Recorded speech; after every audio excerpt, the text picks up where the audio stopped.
जी screen नजर आ रही है शेयर्ड?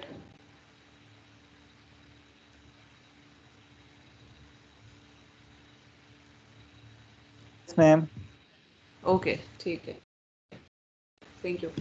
अच्छा so we were talking about कि हम किस तरह से जो है इसको ऑर्थोगोनलाइज करेंगे। तो ऑर्थोगोनलाइज करने में जिस तरह ये फिगर यहाँ पे बनाई हुई है मैंने, यहाँ से हमें नज़र आ रहा है कि बेसिकली हम क्या करेंगे कि हमारे पास अगर दो वेक्टर्स थे, जिस तरह मैंने पीछे भी बनाया था कि ये P1 और P2 है, तो हमने ऑर्थोगोनल लेना, इनको ऑर्थोगोनलाइज करना है। तो we will start with first vector, और फर्स्ट वेक्टर में हम क्या करेंगे कि वी विल जस्ट से कि जी इसमें से कोई एक जो है उसको हम फर्स्ट ले लेते हैं और उसको सिर्फ नॉर्मलाइज हम कर रहे हैं, ठीक है। So this is the Q1 that I am getting.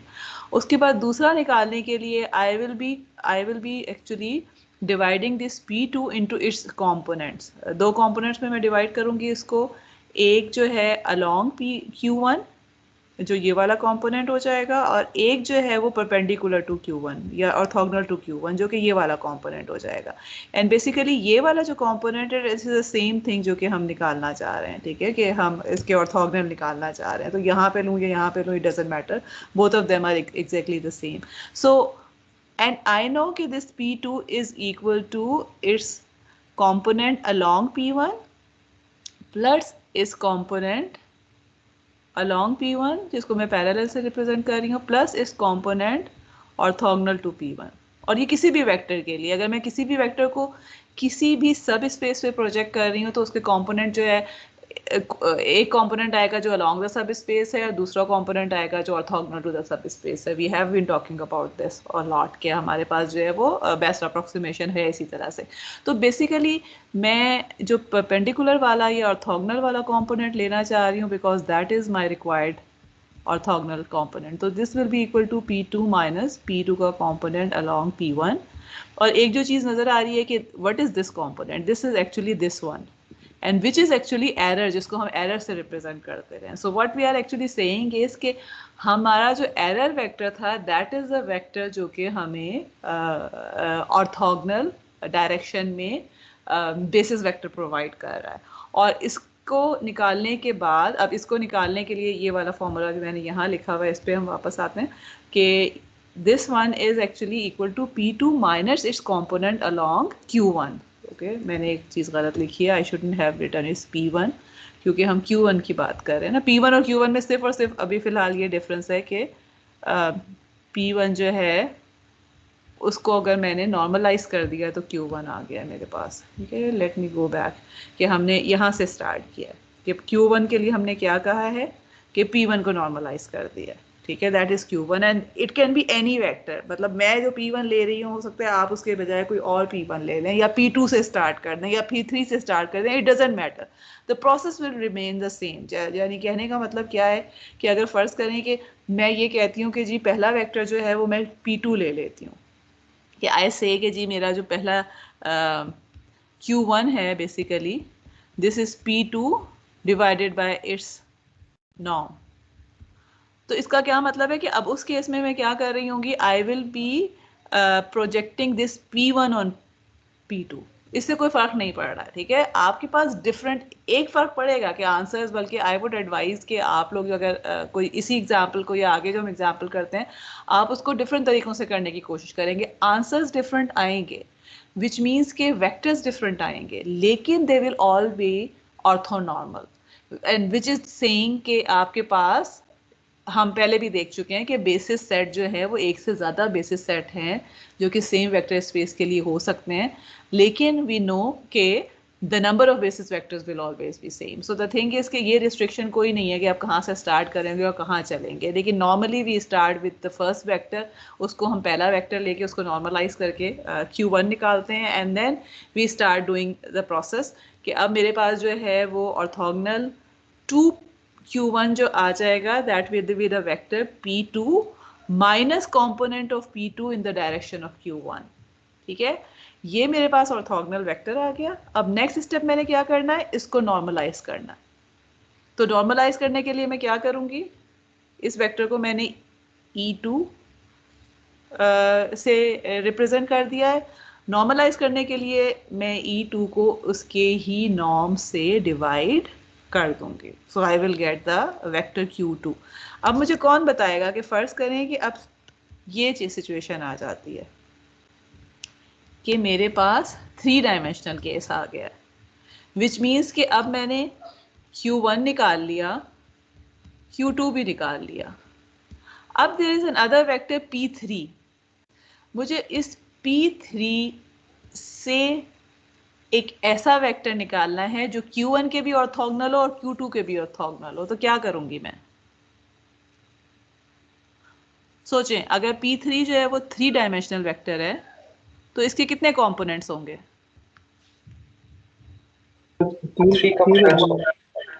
ठीक है, 3 कंपोनेंट्स होंगे ना. एक कंपोनेंट जो होगा उसका P3 का that will be parallel to Q1.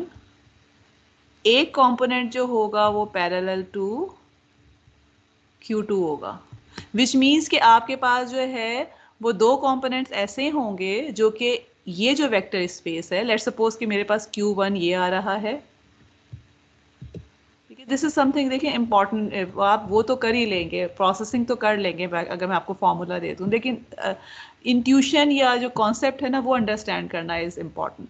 कि लेट्स सपोज कि मेरे पास Q1 इधर आ गया एंड Q2 इधर आ गया and P3 is somewhere here.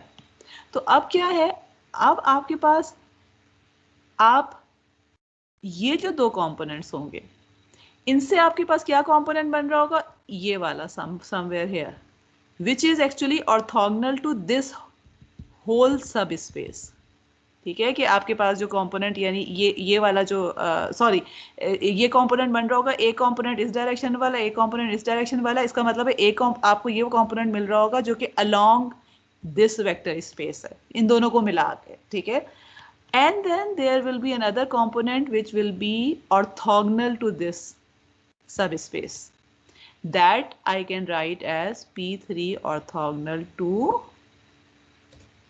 this. यानी मुझे ना एक्चुअली ये लिखना जो चाहिए था वो इसको इस तरह लिखना चाहिए था कि I will have one, this is actually P3 along subspace is spanned by Q1 and Q2, and this is P3 orthogonal to the same space spanned by Q1 and Q2. and इसका मतलब है कि अगर मैंने सिर्फ orthogonal वाला निकालना है तो इसमें से मुझे क्या माइनस करना है? P3 में से वो माइनस करना है जो कि अलोंग दिस है, और जो अलोंग दिस है वो मुझे पता है कि जो सब स्पेस के अलोंग है, इसका क्या मतलब है? उसमें ये दोनों कंपोनेंट होंगे, अलोंग Q1 वाला भी कंपोनेंट होगा और अलोंग Q2 वाला भी कंपोनेंट हो जाएगा. ठीक है, ये सिर्फ आप विजुअलाइज मतलब इमेजिन करें अपने जहन में कि अगर आपके पास अगेन वही वाली बात है कि एक 3 डायमेंशनल वेक्टर स्पेस की बात, लेट्स सपोज कि we are talking about a room, और आपके पास जो ये P3 है this is somewhere hanging in the room. अब आप P3 को जो है 2 कंपोनेंट्स कहते हैं. आप कहते हैं कि एक वो है जो कि परपेंडिकुलर टू द फ्लोर है, और दूसरा जो कंपोनेंट है वो अलोंग द फ्लोर है. तो जो अलोंग द फ्लोर वाला कंपोनेंट है उसके फर्दर 2 कंपोनेंट्स होंगे, एक अलोंग जो है वो x डायरेक्शन में होगा, दूसरा अलोंग y डायरेक्शन में होगा. या अगर आपके जो दीवारें हैं एक दीवार के ऊपर होगा, एक दूसरी दीवार के ऊपर होगा. सो द थिंग इज कि अगर मैं इन दोनों कंपोनेंट को माइनस कर देती हूँ तो मेरे पास तीसरा कंपोनेंट कौन सा बच जाएगा जो कि ऑर्थोगोनल होगा टू द होल फ्लोर के ऊपर. So this is actually the concept के 3 से ज़्यादा डायमेंशन को तो हम विजुअलाइज नहीं कर सकते, तो हम इसी को जनरलाइज करेंगे. But what we are getting from here is कि जो अब मेरे पास ऑर्थोगोनल वेक्टर आएगा for 3 dimensional vector P3, that would be equal to P3 minus the component of 3 along Q1 minus the component of 3 along Q2. P3 का component जो दोनों के डायरेक्शन में, उसको अगर मैं माइनस कर दूं तो जो रिमेनिंग मेरे पास बच जाता है दैट इज दिस वेक्टर जो कि ऑर्थोगोनल है.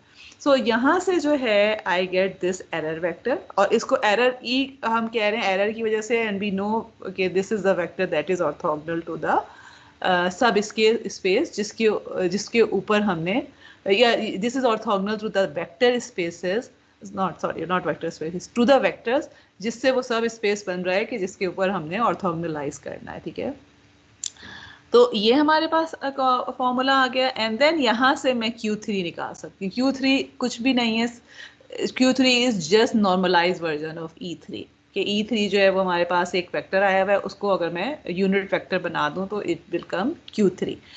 सो इन अदर वर्ड्स जेनेरिक फॉर्म में जो ग्राम श्मिट है, अगर मुझे k वेक्टर्स हैं और k वेक्टर्स को मैंने ऑर्थोनॉर्मलाइज करना है, ऑर्थोगोनल एंड नॉर्मलाइज करना है, तो formula would be this one two find the vectors orthogonal to all the other vectors, and this will be the formula to normalize them.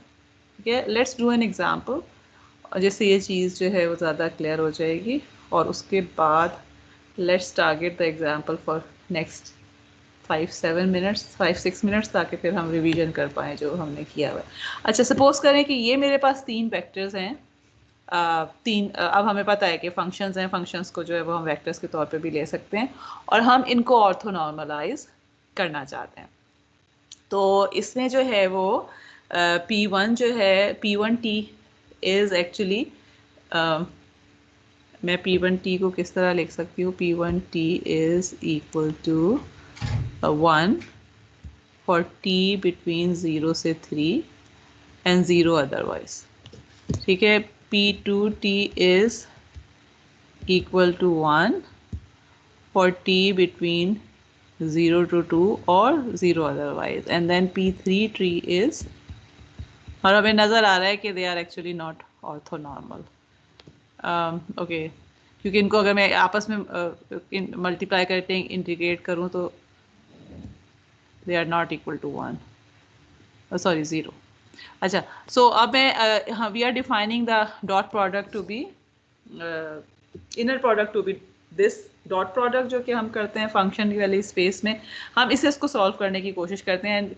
So how will we start, we will start by assuming कि हमारे पास पहला vector हमने कोई भी ले लिया, P1T को मैंने ले लिया, और पहला स्टेप क्या है मेरे पास, अगर मैंने E1T इक्वल टू P1T ले लिया है तो Q1 निकालने के लिए I just need to normalize this, E1T divided by E1T का नॉर्म, और नॉर्म मेरे पास कैसे आएगा E1T का, कौन बताएगा मुझे? ठीक है, E1 इज बेसिकली P1, यानी मैं ये, तो P1T का नॉर्म कैसे आएगा जी, who will tell me what will inner product ले लेंगे मैम जी, इनर प्रोडक्ट ले लेंगे। ठीक है, सो P1T और इनर प्रोडक्ट लेने के बाद स्क्वायर रूट, क्योंकि मैं नॉर्म के स्क्वायर से नहीं मैंने करना, नॉर्म से करना है। ठीक है, तो वी नो कि norm is actually inner product का स्क्वायर रूट है, and this will be equal to this thing. ठीक है, so this will be equal to 0 से 3 P1T into P1T, P1T is 1, so this will be equal to dt, or this will come out to be root 3t। सही है, सो इसका क्या मतलब हो जाएगा कि ये मैंने गलत लिखा हुआ है। ठीक है, this will be actually equal to root 3t, so Q1T will be equal to 1 over root 3t। ठीक है, बिटवीन 0 से t तक। वाई? बिकॉज देखें Q1 जो है वो मेरे पास Q1T is equal to P1T divided by root 3, and P1T क्या था हमने देखा है, ऊपर मैंने लिखा हुआ है, P1T इज 1 बिटवीन 0 से 3 तक। तो इसका मतलब है कि this will come out to be 1 over root 3 for t between 0 से 3 तक। Is it clear to everyone? ठीक है, कि सिंपली हमने इसको नॉर्मलाइज किया हुआ है। Okay, how will be find Q2 now? इसको मैं ना okay, late me just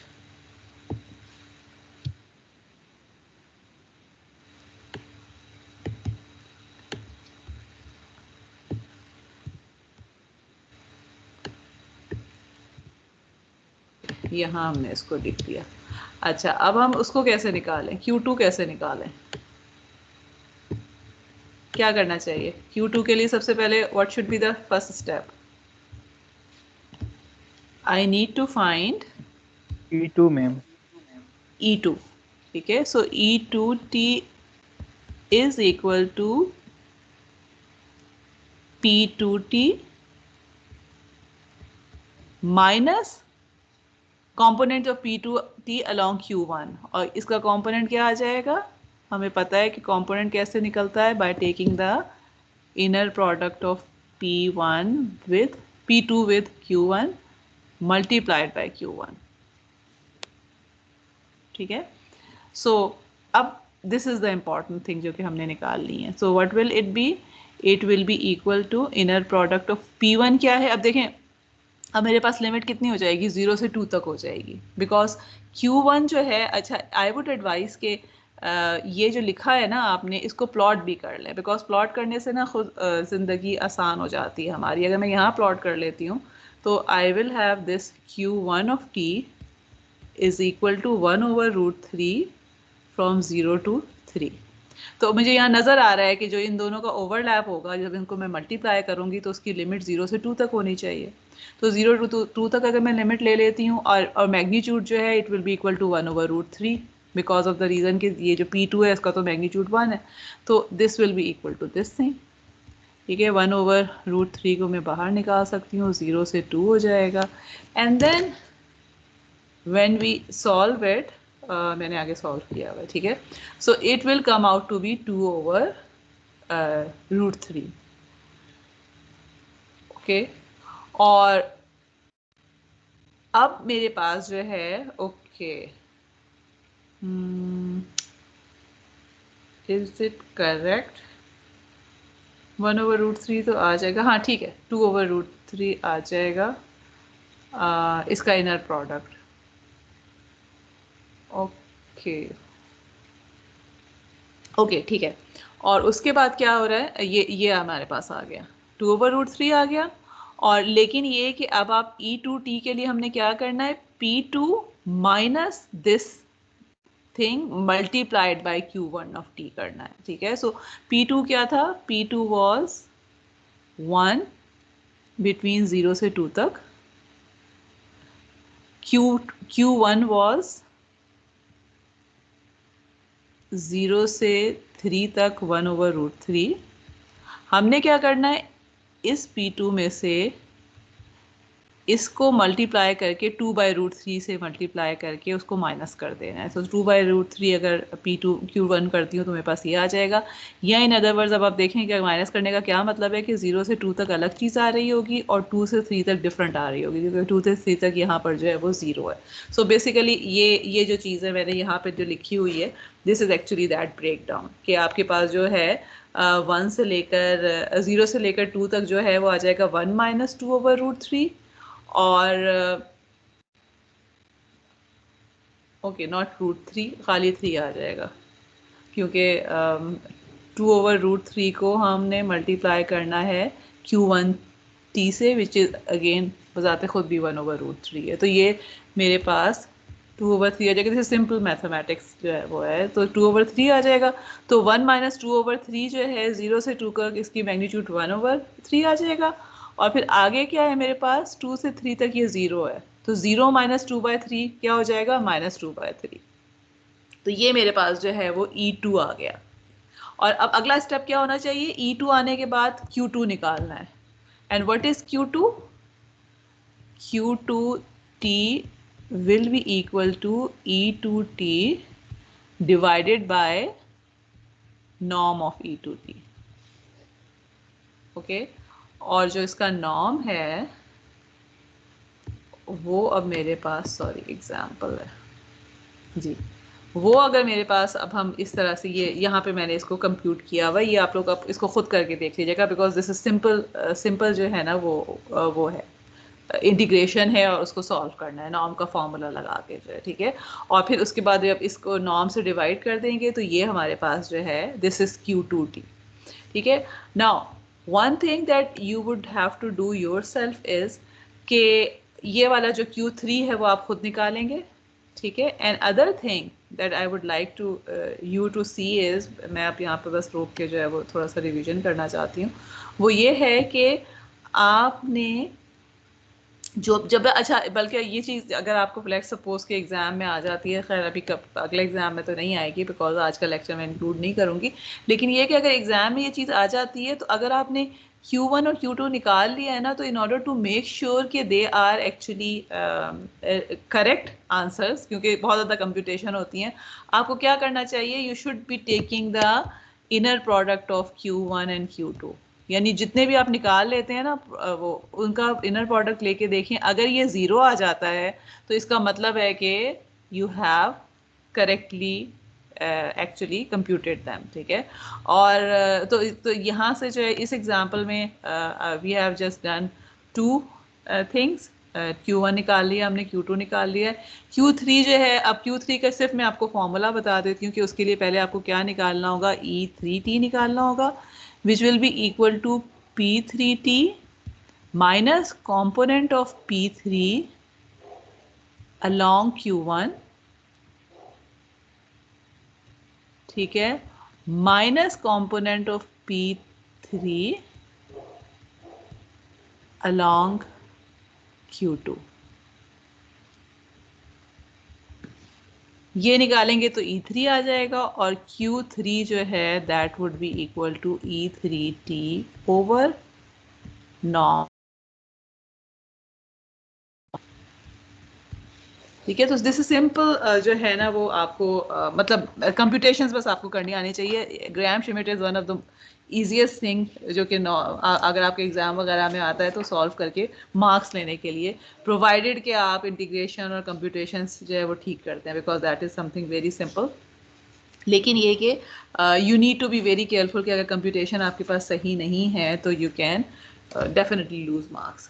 okay, हम यहाँ पर ये चीज़ रोक देते हैं। Let's just very quickly see कि आप लोगों का जो फ्रॉम वेयर वी स्टार्टेड, हमारे जो पिछले 7 वीक्स हैं उसका आपके पास जो है वो एग्ज़ाम में आ रहा होगा। तो जो एग्ज़ाम में जो है मैं बेसिकली मैंने अपने पास थोड़ी सी समरी लिखी हुई है, जो we will be just seeing कि आपने पिछला जो है वो वीक बाय वीक या लेक्चर बाय लेक्चर जो है वो हमने क्या किया हुआ था, ठीक है। सो वी स्टार्टेड, जो पहला वीक था हमारे पास, जिसमें हमारे पास पहला लेक्चर जो था उसमें तो बहुत ही जेनेरिक किस्म की ज़्यादातर हमने वो की थी, लेकिन पहला और जो दूसरा लेक्चर था उसमें बेसिकली हमारे पास mostly we talked about definitions, ठीक है। और डेफिनेशंस में जो है we started with definition of set theory की हमने बात की थी, ठीक है। और उसके बाद जो है so you just need to know the concept. आपको जाहिर है कि मैं ये चीज़ें तो नहीं मांगूंगी, लेकिन आई कैन आस्क यू कि अच्छा ये बताएं ये ग्रुप्स हैं कि नहीं है, ग्रुप्स हैं तो कम्यूटेटिव हैं कि नहीं है, और समथिंग लाइक दिस। तो आपके ओपन बुक और ओपन नोट्स एग्ज़ाम होगा, so that should not be a problem. अगर आपको कॉन्सेप्ट क्लियर है, आपके पास चीज़ लिखी हुई है, तो यू कैन ऑलवेज, लेकिन जाहिर है मैं ये नहीं कहूँगी आपको कि आप जी मुझे पूरी की पूरी जो है ना वो डेफिनेशन बताएं या प्रूव करके दें और थिंग्स लाइक दिस, बहुत ज़्यादा कॉन्सेप्चुअल सा होगा, ठीक है। तो शुरू में जो हमने किया था पहले एक या दो वीक्स में, we talked about different definition, जिसमें सेट थ्योरी की बात की थी, ग्रुप्स की बात की थी, रिंग्स की बात की थी, वी टॉक्ड अबाउट फील्ड्स, और फिर इन तमाम चीज़ों को लेकर नेक्स्ट जो था we talked about signal representation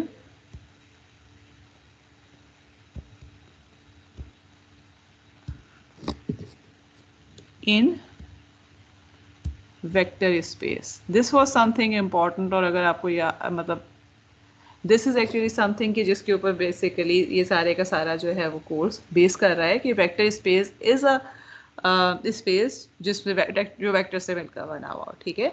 and we saw के जो हमारे पास सिग्नल्स होते हैं उनको हम एज अ वेक्टर डिफाइन कर सकते हैं, और वेक्टर स्पेस में जो है vector space is a set of vectors जो कि सर्टेन कंडीशंस को अगेंस्ट सेटिस्फाई कर रहा होता है। तो आपका सिग्नल्स जो हैं उनको क्योंकि एज अ वेक्टर ले सकते हैं, तो इसका मतलब है कि सिग्नल स्पेस जो है that can be a vector space. और उसके बाद then the next concept after the vector space या लीनियर वेक्टर स्पेस के बाद जो नेक्स्ट हमारे पास इंपॉर्टेंट कॉन्सेप्ट था that was linear sub space का कॉन्सेप्ट था, ठीक है। कि आपके पास जो वेक्टर स्पेस का कोई भी, अगर मैं वेक्टर स्पेस को ऐसे रिप्रेजेंट कर रही हूँ, तो वेक्टर स्पेस का कोई भी सब space which subset which actually has all the properties of the vector space itself would be called a subspace. And now we know कि हमने subspace की बात क्यों की थी, because we see कि हम जो है वो subspace पे approximation अक्सर जो है वो निकालना चाह रहे होते हैं. This is something we do in reality also. मतलब ये नहीं है कि हम जो है वो सिर्फ हवाओं में बात कर रहे हैं. We will talk about real examples later on. अच्छा, anyway, so vector space के बाद subspace के बाद we talked about linear combination. और लीनियर कॉम्बिनेशन भी अगेन हम बार बार लीनियर कॉम्बिनेशन को कॉन्सेप्ट जो है वो यूज़ करते हैं. तो लीनियर कॉम्बिनेशन का सिर्फ और सिर्फ क्या मतलब है कि if we have number of vectors available, P1 से लेकर Pm तक हमारे पास वेक्टर्स हैं, तो लीनियर कॉम्बिनेशन का क्या मतलब है कि आप इन वेक्टर्स को स्केलर से मल्टीप्लाई करके अगर ऐड कर देते हैं तो जो चीज़ हमें मिल रही होती है, डेफिनेटली जब हम इस तरह से ऐड करेंगे तो we will get another vector. ठीक है, लेट्स सपोज कि इस वेक्टर को मैं वेक्टर x कह देती हूँ. तो x is actually a linear combination of the vectors P1 से लेकर Pm तक. And then after linear combination हमने जो इंपॉर्टेंट बात की थी, again we talked about span. What is span? कौन बताएगा? अब तो आप लोगों को बहुत अच्छी तरह याद होना चाहिए, हम बार बार इसको जो है वो रिपीट करते रहते हैं. What is span? जी, anyone?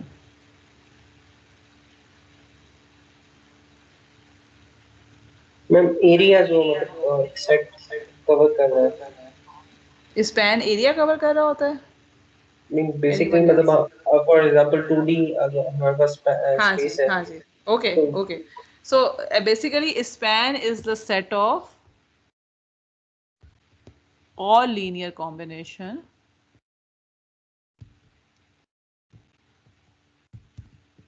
Of vectors. यानी जिसके आप स्पैन की बात कर रहे हैं, तो आपकी बात सही है कि यानी वो रीजन कवर कर रहा होता है, मगर वो रीजन कैसे कवर हो रहा होता है? बिकॉज उसमें हम वो तमाम के अगर 2D आप 2 डायमेंशनल वेक्टर स्पेस की बात कर रहे हैं तो इसका ये पूरा एरिया कवर कैसे होगा? उन तमाम वेक्टर से कवर होगा जो कि हर पॉसिबल वेक्टर हम ले लेते हैं.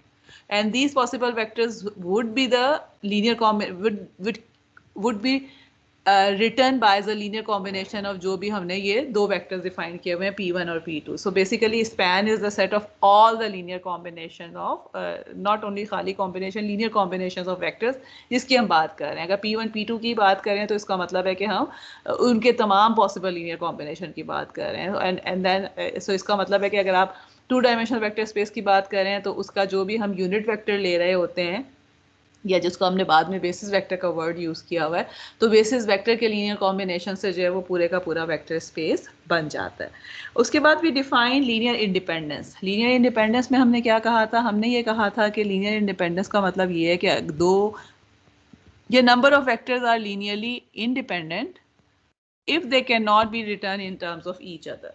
या हम ये कह लें कि अगर आपके पास नंबर ऑफ वेक्टर्स का लीनियर कॉम्बिनेशन आप ले रहे हैं और उस लीनियर कॉम्बिनेशन को अगर आप ये कहते हैं कि it is equal to zero, तो ज़ीरो होने की ओनली पॉसिबिलिटी ये है कि तमाम के तमाम, अगर तो ये केस है कि वो तमाम के तमाम जो भी मल्टीप्लायर्स हैं वो ज़ीरो होंगे तो ये लीनियर कॉम्बिनेशन ज़ीरो होगा. तो इसका मतलब है कि these vectors are linearly independent. Otherwise अगर ऐसा नहीं है, नॉन ज़ीरोज़ जो है वो कोफिशिएंट्स के लिए भी ये हमारे पास जो है वो ज़ीरो आ जाए अगर लीनियर कॉम्बिनेशन, तो इसका मतलब है कि they are linearly independent, so linearly dependent. या in other word linear dependent का मतलब ये है कि they can be written in terms of each other. So okay, this is again another very important definition जो कि हमने की थी. और फिर linear combination, linearly independent, linear independence के बाद जो हमने डिफाइन किया था, one of the most important thing जिसकी हम बात करते हैं, which is the basis set. Span and linear combination के लीनियरली इंडिपेंडेंस के बाद हमने डिफाइन किया था, and bases set for any vector space is set of all the vectors जिनका, फॉर एग्जांपल अगर मैं ये कह रही हूँ कि मेरे पास वेक्टर्स P1 P2 से लेकर Pm तक जो है वो बेसिस वेक्टर हैं, तो इस what I am trying to say is, let's suppose कि आई एम सेइंग कि these are the basis vector of a sub vector सब स्पेस T. तो इसका मतलब है मैं ये कह रही हूँ कि इनके स्पैन से P1 P2 से लेकर Pm तक का जो स्पैन है उससे मुझे पूरा वेक्टर स्पेस सब स्पेस T मिलना चाहिए. ठीक है, या अगेन अगर हम उसको दोबारा से जो है रीफ्रेस करें, जो अभी हमने थोड़ी देर पहले देखा है कि all the possible linear combinations of this vector अगर मैं लेके किसी जगह पे जमा कर लेती हूँ तो मुझे पूरे का पूरा सब स्पेस टी मिल जाएगा। तो बेसिस में जो है एक तो ये है कि बेसिस, मैं इस सेट को बेसिस उस वक्त कहूँगी जब इससे मुझे वो पूरे का पूरा वेक्टर स्पेस मिल रहा होगा जिसका ये बेसिस बना रहा है, ठीक है, ये सब स्पेस मिल रहा होगा जिसका ये बेसिस बना रहा है। और दूसरा ये है कि P1 P2 ऐसे लेकर Pm तक आर ऑल लीनियरली इंडिपेंडेंट। अगर ये दो प्रॉपर्टीज हैं किसी भी सेट के वेक्टर्स में तो they will be forming a basis of the vector space जिसको वो स्पैन कर रहे हैं, ठीक है। इट डजेंट मैटर कि वो वेक्टर्स यूनिट वेक्टर्स हैं कि नहीं है, ठीक है, या ऑर्थोगोनल है कि नहीं है, नॉर्मलाइज है कि नहीं है, अगर वो लीनियरली इंडिपेंडेंट है और वो किसी भी स्पेस को स्पैन कर रहे हैं तो उस वेक्टर, उस स्पेस का वो वेक्टर बेसिस वेक्टर बना रहे हैं। बेसिस में हमने इंपॉर्टेंट चीज़ और क्या देखी थी, अभी भी हमने बल्कि देख ली है कि आपके पास जो है वो सेम सेट ऑफ वेक्टर्स, एक ही वेक्टर स्पेस के लिए there can be more than one set of vectors जो कि उसको स्पैन कर रहे हो या जो बेसिस वेक्टर्स हो सकते हैं, ठीक है। फॉर एग्जांपल ये पीज हैं, someone can give us some other set of vectors, Q's दे सकते हैं, someone can give us an other set of vectors जो कि सेम वेक्टर स्पेस को स्पैन कर रहे हो। जब तक कि उनकी ये वाली कंडीशंस फुलफिल हो रही हैं तो they can form the basis vector. लेकिन वन इंपॉर्टेंट थिंग इज के basis vectors for a vector space can be different, but number of vectors in a basis set is always the same, ठीक है। ये this is something again हम बहुत दफ़ा repeat कर चुके हैं। अगर आपके पास 2 डायमेंशनल वेक्टर स्पेस है तो उसको स्पैन करने के लिए पूरे का पूरा आपको 2 बेसिस वेक्टर्स चाहिए ही चाहिए, ठीक है। अब वो 2 basis vector themselves can be different. For example ये 2 वेक्टर्स अगर हैं ये भी कर सकते हैं span, they can B these 2 vectors also, ठीक है। दे can be even these 2 vectors also जो कि ऑर्थोगोनल नहीं है, ठीक है। जब तक कि वो लीनियर इंडिपेंडेंट है और उनके कॉम्बिनेशन से पूरा का पूरा सेट जनरेट हो रहा है तो they are basis vectors. So but the thing is के होंगे 2 ही वेक्टर्स। अगर आपका 2 डायमेंशनल वेक्टर स्पेस है तो उनको स्पैन करने के लिए 2 वेक्टर्स का होना मस्ट है जो कि लीनियरली इंडिपेंडेंट होने चाहिए और उसको स्पैन कर रहे हो, बट सेम 2 वेक्टर्स नहीं है। Important, this is something very important. हम आगे जाके ये भी चेक करेंगे कि एक, अभी देखिए एक मेथड तो हमने देख लिया कि एक बेसिस सेट से आप दूसरे में कैसे जा रहे हैं कि नॉन ऑर्थोगोनल बेसिस सेट हमारे पास P1 से लेकर Pm तक है तो उससे हम ऑर्थोगोनल में जा सकते हैं बाय यूजिंग ग्राम श्मिट। लेकिन वैसे भी वी विल सी कि हम बेसिस वेक्टर्स जो है वो चेंज करते रहते हैं एंड वी विल सी कि this is important. For example अब देखें आप लोग एक्चुअली करते रहे हैं ये चीज़, सिग्नल प्रोसेसिंग में बहुत ज़्यादा करते रहे हैं, but you have not studied it in this term. For example आप फोरियर में जाते हैं, फ्रीक्वेंसी का काम करते हैं, वापस टाइम में आ जाते हैं। आपके पास क्या है, जब टाइम डोमेन में है you have a set of basis vector. अगर आप किसी भी फंक्शन को लिख रहे हैं, किसी भी टाइम सीरीज को लिख रहे हैं, किसी भी सिग्नल को लिख रहे हैं तो आप टाइम में जब लिख रहे हैं तो आपके पास एक एक्स एक्सिस है, एक वाई एक्सिस होता है, ठीक है। टाइम एक्सिस है, एक्स ऑफ टी में आप लिख रहे हैं अगर, तो इसका मतलब है कि यू हैव उसको किसी ना किसी बेसिस वेक्टर में आप उसको रिप्रेजेंट कर सकते हैं। आप फ्रीक्वेंसी में जाते हैं तो फोरियर बेसिस वेक्टर्स की फॉर्म में आप रिप्रेजेंट कर सकते हैं। Then you come back again to time तो आप टाइम की बेसिस वेक्टर की फॉर्म में कर सकते हैं। तो द थिंग इज कि you have been playing with different मतलब बेसिस सेट के फॉर्म में। लेकिन ये कि फिलहाल जो है what we are saying is के हम अभी तक खैर हमने वो करके नहीं देखा कि आप बेसिस सेट को चेंज वगैरह कैसे कर सकते हैं, but what we actually know is कि जब आप बेसिस सेट की बात कर रहे होते हैं तो you can have more than one set of basis vector, but the number of basis vectors in a set has to be same for the same vector space. इसके बाद हमने बात की थी डायमेंशन की। कौन बताएगा what is the dimension of a vector space? बहुत आसान सी डेफिनेशन है, ठीक है। Actually number of vectors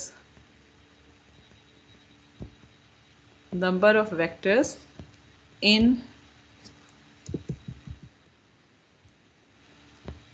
number of vectors in the basis set is called dimensions. जिस तरह अभी हमने वही बात की है कि अगर आप 2 डायमेंशनल वेक्टर स्पेस की बात कर रहे हैं तो 2 वेक्टर्स होंगे ही होंगे उसके बेसिस सेट में, ना 2 से ज़्यादा हो सकते हैं ना 2 से कम हो सकते हैं, ठीक है। तो इसलिए 2 डायमेंशनल वेक्टर स्पेस की जो डायमेंशन होती है वो 2 होती है, because there are 2 linearly independent vectors जो कि उसको फुली स्पैन करेंगे।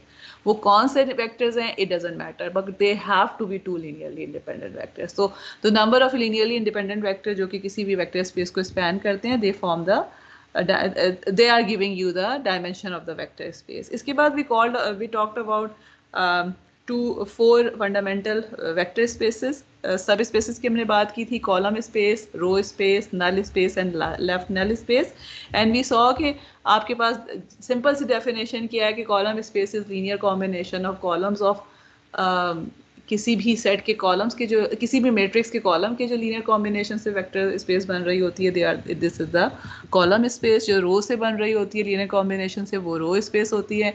And the set of all the vectors, अगर आप मैट्रिक्स ए की बात कर रहे हैं तो ए से अगर आप किसी भी ऑल द वेक्टर एक्स को मल्टीप्लाई करें और मल्टीप्लाई होने के बाद आपको 0 वेक्टर मिल रहा हो, तो these actually the vector X, जितने भी ऐसे वेक्टर्स होंगे, they are in the null space of A, ठीक है। और नल स्पेस का कॉन्सेप्ट हमने सिर्फ ये देखा था कि नल स्पेस के जो वेक्टर्स होते हैं, they kind of lose their identity, कि आपको वो दोबारा से वापस नहीं मिल रहे होते। We will talk about these later on again. लेकिन अच्छा, और इसके बाद जो है वो हमने एक और चीज़ देखी थी, rank of a vector space is actually equal to the dimension of the vector space. Dimension of column space या रो स्पेस की हम बात करते हैं, तो वो जो है, और ये हमें मिल कैसे रहा होता है, बाय रिड्यूस एचेलॉन फॉर्म में। अगर हम किसी भी मैट्रिक्स को कर देते हैं तो उससे हमें linearly independent rows and columns मिलते हैं। Linearly independent rows and columns are actually giving us the dimension of the vector space, और जब डायमेंशन मिल जाती है तो that is actually the rank of the vector space also. इसके बाद वी टॉक्ड अबाउट नॉर्म्स, और हमने जो है वो नॉर्म का हमने कॉन्सेप्ट देखा था कि norms are used to give the length and the distance between 2 vectors. और उसमें हमने जो बहुत डिटेल में किया था, we talked about LP norms, ठीक है, जो कि one of the most important things जो कि हमने विद रेफरेंस टू नॉर्म्स देखे हैं, और उसको हमने जो है वो डिफाइन किया था for vectors also and for functions also. तो ओके सॉरी, पी नॉर्म्स हमने पी नॉर्म्स को हमने डिफाइन जो है वो इस तरह से किया था with the subscript p, and we defined it to be i from 1 to n x i p raise to the power 1/p। और अगर हमने इसको जो है फॉर फंक्शंस अगर किया था तो हमारे पास इंटेग्रल आ जाता है, and then the rest of the things remain the same, आप 1/p लेते हैं। हमने L1, L2 और L इन्फिनिटी नॉर्म को बहुत डिटेल में किया था।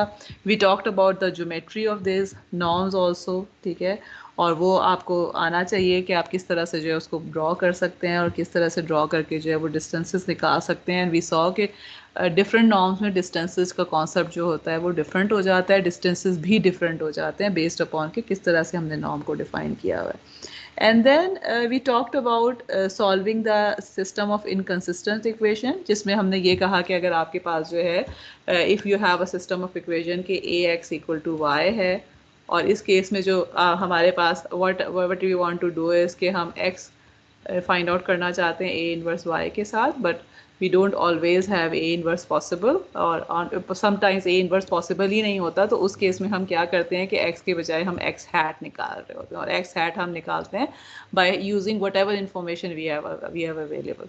तो इसका मतलब है कि जो हमारे पास x hat निकल रहा होता है, तो अब मैं जब a को x hat से मल्टीप्लाई कर रही हूँ तो मुझे y नहीं मिलेगा बल्कि y hat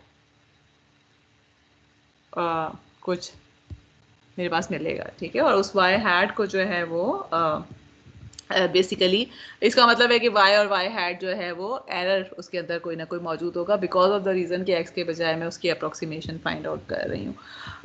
उसके बाद हमने नॉर्म लीनियर स्पेस की बात की थी, इनर प्रोडक्ट की हमने बात की थी। मेरा ख्याल है अब आपकी क्लास शुरू हो गई होगी, so should I think I should stop here. आपकी क्लास है ना आज? सर खुरम के साथ है, राइट? हेलो, नहीं मैम, वो कैंसिल हो गया। नहीं है क्लास आज? नहीं मैम, कैंसिल हो गया। कैंसिल हो गई, ओके। चले फिर मैं ज़्यादा टाइम नहीं लूँगी, let me just take 5 more minutes, और उसके बाद जो है उसमें मैं रैप अप करने की कोशिश करती हूँ, और and then we will, okay. So ठीक है, तो हमने जो है वो इनकंसिस्टेंट इक्वेशन की बात की थी, यानी इनकंसिस्टेंट इक्वेशन जो है उसमें वो इक्वेशंस होती हैं जिसमें सोल्यूशन पॉसिबल नहीं होता, तो हम अप्रॉक्सीमेट सोल्यूशन ले रहे होते हैं, और अप्रॉक्सीमेट सोल्यूशन जो है उससे हमें उसका क्या मतलब होता है कि we always have some error, कि हमारे पास एरर होता है which is actually equal to y minus y hat, और इस एरर का जो नॉर्म है उसको हम मिनिमाइज कर रहे होते हैं। We try to find the solution जिससे हम इसका नॉर्म को मिनिमाइज करते हैं, नॉर्म के स्क्वायर को मिनिमाइज करते हैं, and we call these problems to be least square solutions, क्योंकि इसमें जो है हम जो एरर का नॉर्म है उसके स्क्वायर को मिनिमाइज कर रहे होते हैं, and now we have seen कि हम कैसे इसको करते हैं। ठीक है, उस वक्त हमने सिर्फ ये देखा था जब हमने ये लेक्चर 8 या 9 में हमने किया था, तो उस वक्त हमने सिर्फ ये देखा था कि हम ये करते हैं बिकॉज ऑफ द रीज़न कि हमारे पास इनकन्सिस्टेंट इक्वेशन होती है या सोल्यूशन पॉसिबल नहीं होता, लेकिन अब हमें पता है कि कैसे करते हैं,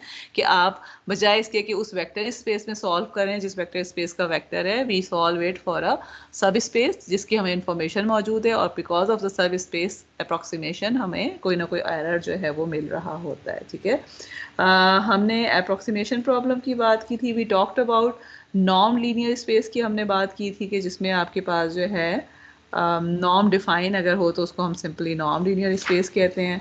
then we talked about inner product, और इनर प्रोडक्ट में जो हमने बात की थी, वी सॉ कि inner product can be different for different vector spaces, लेकिन इनर प्रोडक्ट को हम डिफाइन इस तरह से करते हैं किसी भी दो वेक्टर्स के दरमियान, और अगर इनर प्रोडक्ट नॉर्म इंड्यूस कर रहा हो तो इसका मतलब क्या होता है कि this is actually the relationship. ठीक है, और जो इनर प्रोडक्ट अगर नॉर्म इंड्यूस कर रहा हो तो हम उस वेक्टर स्पेस को हिल्बर्ट स्पेस कहते हैं, या तो ये हमने definition, and this is again one of the most important conclusions या प्रूफ्स जो कि हमने किए थे। अगर आप वेक्टर स्पेस का उसके साथ ही इनर प्रोडक्ट ले रहे हैं, उसका स्क्वायर रूट ले रहे हैं, तो you are getting the norm of that vector which is induce norm, and then induce norm की वो तमाम की तमाम प्रॉपर्टीज़ होती हैं जो कि किसी भी एक्चुअल नॉर्म की होती हैं।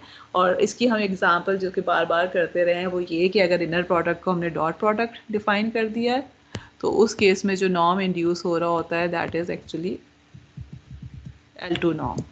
ठीक है, ये डॉट प्रोडक्ट अगर है तो इट इंड्यूसेस L2 नॉर्म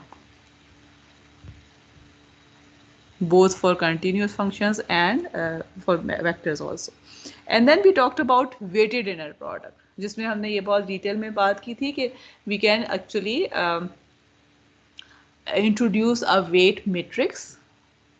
ठीक है, या अगर हम बात कर रहे हैं वेक्टर्स वगैरह की तो वेट मैट्रिक्स को हम इंट्रोड्यूस कर सकते हैं, या अगर हम फंक्शंस की बात कर रहे हैं तो वेटेड फंक्शन को इंट्रोड्यूस कर सकते हैं।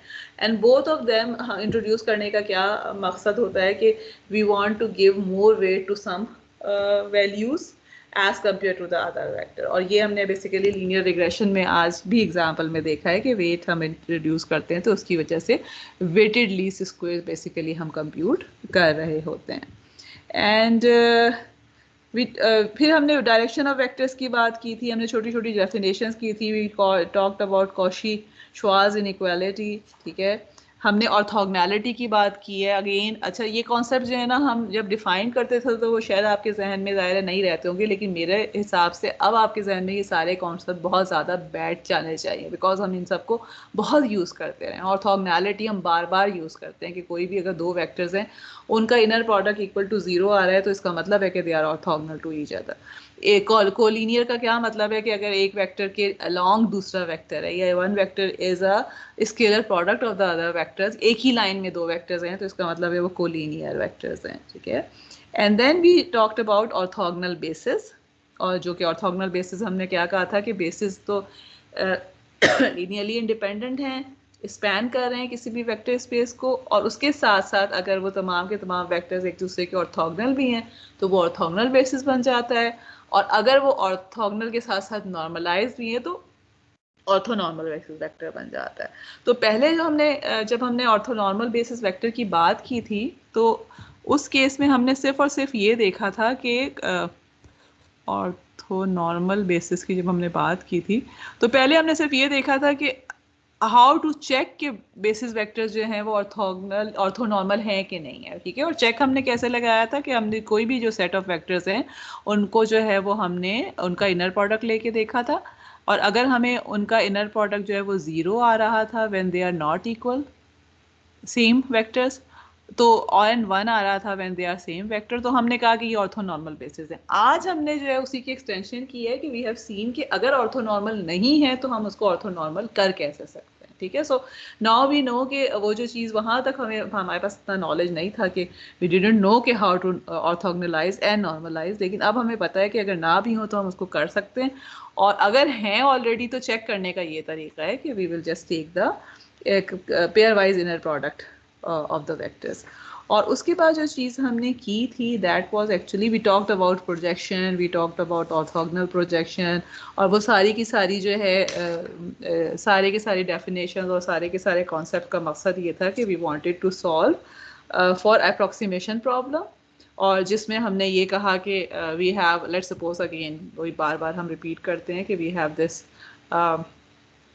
हमारे पास एक वेक्टर स्पेस है और एक सब स्पेस है, और हम इसको जो है वो प्रोजेक्ट कर रहे हैं सब स्पेस पे because we don't have the information to solve for this x in the vector space itself. तो हम सब स्पेस में ले रहे हैं जिसकी वजह से एरर इंट्रोड्यूस हो रहा है, और उस एरर को सॉल्व करने के लिए जो है हमने बहुत मतलब मैथमेटिकली भी एक्चुअली कंप्यूट इनर प्रोडक्ट और उसके बाद ऑर्थोगोनल डेटा का कॉन्सेप्ट करके, and we came up with this set of equations के आर सी जो है दैट इक्वल टू पी, एंड ये जो है this R is Gramian matrix, और इसका एक स्पेसिफिक जो है वो पैटर्न था मैट्रिक्स का। C is the coefficient matrix जिसको हम कंप्यूट करना चाहते हैं, और P was cross correlation matrix, ठीक है। And then what we saw was के सी को कंप्यूट करने के लिए we need to have R inverse P, और एक चीज़ जो हमने देखी थी वो ये कि R inverse is possible if the vectors are हमारे पास कैसे बना था, R was a square matrix जिसमें जितने भी वेक्टर्स हम लेके चले थे उन वेक्टर्स के इनर प्रोडक्ट इसके सारे कंपोनेंट्स आ रहे थे। तो हमने ये देखा था कि अगर ये सारे पी आईज जो हैं दे आर लीनियरली इंडिपेंडेंट, या इन अदर वर्ड्स अगर बेसिस वेक्टर में से आपने लिए हुए हैं तो R inverse is possible because in that case R becomes symmetric positive definite. Symmetric तो ये होता ही होता है बाय कंस्ट्रक्शन, लेकिन पॉजिटिव डेफिनेट हो जाता है अगर लीनियरली इंडिपेंडेंट वेक्टर्स हो, उसको भी हमने प्रूव करके देखा था। और जब लीनियरली इंडिपेंडेंट होते हैं तो इसका मतलब है कि जितना लीनियरली इंडिपेंडेंट वेक्टर्स होंगे, अगर सारे लीनियरली इंडिपेंडेंट वेक्टर्स हैं तो the matrix is invertible. So we actually saw that thing in detail कि आप सी के लिए सॉल्व कर सकते हैं अगर लीनियरली इंडिपेंडेंट वेक्टर्स हैं सारे पीस, और अगर लीनियरली इंडिपेंडेंट के साथ साथ ऑर्थोगोनल हैं और ऑर्थोनॉर्मल हैं तो फिर हमने देखा था कि सी को सॉल्व करना become easier because if they are orthonormal तो उस केस में आर जो है it becomes a diagonal matrix अगर सिर्फ ऑर्थोगोनल है तो, और अगर ऑर्थोनॉर्मल भी हैं तो आर बिकम्स इक्वल टू आई, ठीक है। और इसके बाद जो लास्ट टाइम हमने चीज़ की थी वो ये कि आर आर की फॉर्म में या तो आप सॉल्व कर सकते हैं सिस्टम ऑफ इक्वेशंस को, and another way of solving them is to use the matrix A itself, और सूडो इनवर्स को हम करके सॉल्व कर सकते हैं। फॉर्मूलाज वगैरह उसके आप लोग खुद देख लीजिएगा, और उसकी जो एग्जांपल हमने जो की थी वो लीनियर रिग्रेशन की थी। तो लीनियर रिग्रेशन तक जो आपने किया हुआ है that would be included in your exam, और एग्ज़ाम जो है that would be on next upcoming Tuesday basically, ठीक है, कि जो है वो 30 मार्च को होगा। सो अगर कोई क्वेश्चन है, कुछ कन्फ्यूजन है, कुछ है तो पूछ लीजिए, otherwise we will stop now. Ma'am exam on campus होगा या ऑनलाइन? सॉरी, नहीं ऑनलाइन ही होगा, ऑन मतलब कैंपस तो सारी चीज़ें बंद हैं आजकल। मतलब हम लोग जा रहे हैं, लेकिन ये कि बेसिकली स्टूडेंट्स को तो उन्होंने अभी तक तो आप लोगों को इस तरह की खबर कोई नहीं आई है ना कि खुल रहे हैं 2 हफ्तों के बाद? नहीं मैम, हमें तो अभी तक कुछ नहीं पता हाँ है। जी, और मेरा ख्याल है कि गवर्नमेंट ने कह दिया है कि शायद 11 तक बंद हैं इंस्टीट्यूट्स वगैरह जो हैं, तो ऑनलाइन एग्जाम होगा। बस ये है कि आप लोगों ने हर सूरत में जो है ना वो कैमरास को ऑन रखना है और पैनिक नहीं करना। It will not be difficult exam. सिर्फ ये है कि कॉन्सेप्ट आपके जो है वो अभी थोड़ा सा हमने समराइज सारी चीज़ों को कर भी लिया है, and then you just focus on the concepts के कौन सी चीज़ जो है ना, जिस तरह आपने देखा था लास्ट टाइम का क्विज भी जो था, इट वाज नॉट डिफिकल्ट, ठीक है, लेकिन ये कि इट वाज कॉन्सेप्चुअल कि आप जो है यू शुड, मतलब मैं ये नहीं कह रही कि मैं आपको बिल्कुल भी सॉल्व करने के लिए कोई चीज़ नहीं दूंगी, बिकॉज डेफिनेटली कुछ चीज़ें तो ऐसी हैं कि बहुत स्ट्रेट फॉरवर्ड देनी पड़ती हैं ताकि आप सिर्फ सॉल्व करके मार्क्स ले लें। लेकिन what I am trying to say इसके मोस्ट ऑफ द थिंग्स जो है वो अगर आपको concept if you know, for example यही बारी अगर हम बात करते हैं, अगर फर्ज करें कि मैं आपको कहती हूँ कि सी आपने ये कोफिशिएंट्स निकालना है और आप आर और इनवर्स और पी से निकाल सकते हैं, लेकिन अगर आप ये फिगर आउट कर लें कि जी आर इनवर्स आर जो है वो तो आइडेंटिटी बन जाएगा बिकॉज ऑफ द रीजन के जो सारे के सारे पीज हैं वो ऑर्थोनॉर्मल हैं, तो फिर आपके लिए वो निकालना ज़्यादा आसान हो जाएगा। सो द थिंग इसके जो कॉन्सेप्ट्स हैं ना उनको जहन में रख के and then try to first figure out के चीज़ सॉल्व कैसे हो रही होगी। Do you need to apply the formula outright, क्योंकि अगर आप देखे बगैर अप्लाई करते हैं तो सब आपको खामखा में ये तमाम की तमाम चीज़ें कंप्यूट करनी पड़ेंगी और at the end of the day आएगा तो आर आई के ही इक्वल, अगर ये तमाम के तमाम जो हैं वो ऑर्थोनॉर्मल है। लेकिन अगर आप पहले से ये चेक कर लेते हैं कि ऑर्थोनॉर्मल है और आप पहले से कह देते हैं कि आर आई के इक्वल है, तो फिर आपको सी निकालने के लिए बहुत ज़्यादा काम करने की ज़रूरत नहीं रहती। एंड सो डिफरेंट चीज़ें हैं जिनके हमने कॉन्सेप्ट बार बार हम यूज़ करते रहे हैं कि हम कैसे कर सकते हैं। So you just keep to need to keep that in mind, और फिर मेरा ख्याल है कि आपका मुश्किल नहीं होना चाहिए। चलें जी, okay, we will stop here, ma'am फिर ये एग्जाम। जी जी कैमरा बोलें। किस तरह ऑन करेंगे? मीटिंग ज्वाइन करेंगे या? हाँ, मीटिंग आप ज्वाइन करेंगे ना, मैं आपको इनविटेशन भेजूंगी कि कैमरे ऑन करने की, तो वो बस आप ऑन करेंगे तो फिर मुझे नज़र आना शुरू हो जाएंगे। मैम एक चीज बता जी जी पूछें। मैंने कल असाइनमेंट अपलोड की थी टीम्स के ऊपर ना, लेकिन वो टर्न इन नहीं हुई थी मेरी तरफ से, तो मैं पूछना चाह रहा था कि वो आप तक पहुंची कि नहीं पहुंची। लेट मी सी, मैंने ना देखा नहीं है कल के असाइनमेंट्स वगैरह जो है, मैं देख लेती हूँ। अब्दुल्ला आप हैं, ठीक है ना, मैं देख लेती हूँ, लेकिन ये कि इन केस अगर नहीं, मतलब वैसे तो नॉर्मली अगर वो उसके ऊपर अपलोड हो जाती है ना, टर्न इन ना भी हो तो तब भी वो वर्क फोल्डर में होती है normally. So I will check. Otherwise ये कि फिर आप क्या करेंगे, आपने कहीं और मुझे ईमेल वगैरह की है असाइनमेंट? मैंने आपको व्हाट्सएप कर दी था, आपकी ईमेल मेरे पास नहीं थी, मैंने व्हाट्सएप कर दी। और ईमेल क्यों नहीं है मेरे पास? मैं तो इसी के नंबर जीरो कर दूं आपके।